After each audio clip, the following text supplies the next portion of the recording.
একসাথে রয়েছে দুজন, এক জোরে বাঁধা দুটি প্রাণ, ছিড়বে না কবু এই বাঁধন, আসলে আসুক তুফান।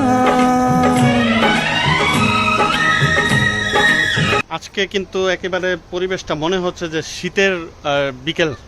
ভালো লাগতেছে, চতুর্দিকে কুয়াশা কুয়াশা একটা ভাব, কুয়াশায় আমরাও নীল, শীত চলে আসছে।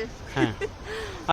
আচ্ছা, তোমাকে আজকে একটা কথা বলি, তুমি যে এই যে প্রেম করে বিয়ে করলা, এই যে এত বাধা বিঘ্ন পার হয়ে যে বিয়েটা করলা, এতে কি তুমি কি গেইনার নাকি লুজার, এটা একটু জানাবা, অডিয়েন্সদেরও একটু জানাবা।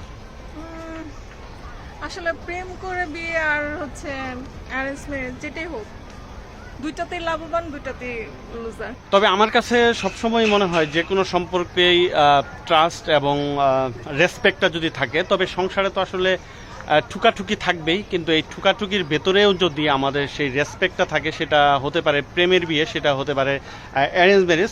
তবে স্বামী স্ত্রীর সম্পর্কটা আসলে অন্য লেভেলের।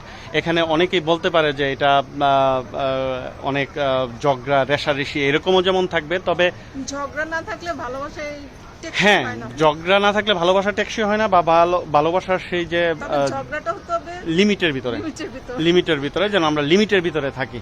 তবে সব ভালোবাসার বিয়েই সুখ না, আবার সব অ্যারেঞ্জ ম্যারেজে সুখ না। সুখটা হচ্ছে যার যার মনে, যার যার ব্যক্তিত্বে, যে যতটুকু তার সম্পর্কটাকে ছাড় দিতে পারবে, তত বেশি সম্পর্কগুলা বিল্ড আপ হবে।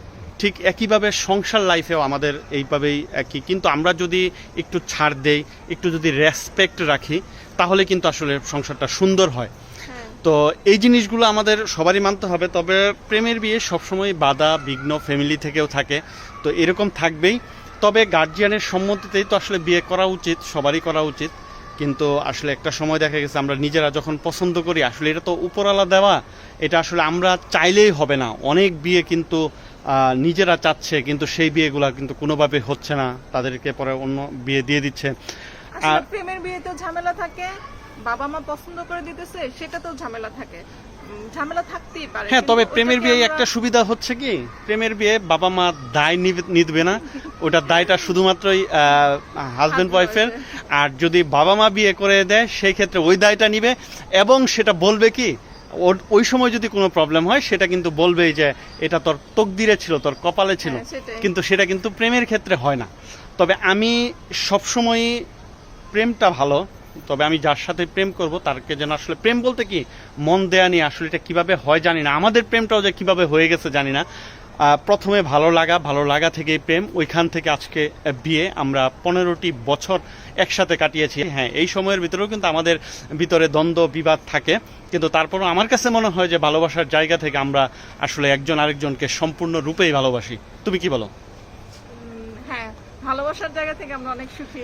আজকের বিকেলটা আমাদের অনেক ভালো লাগছে, জানি না আপনাদের কেমন লাগলো। যদি আমাদের ভিডিওগুলো আপনাদের ভালো লেগে থাকে, টুনাটুনি ব্লগ যদি আপনাদের ভালো লেগে থাকে, অবশ্যই আমাদের পাশে থাকবেন।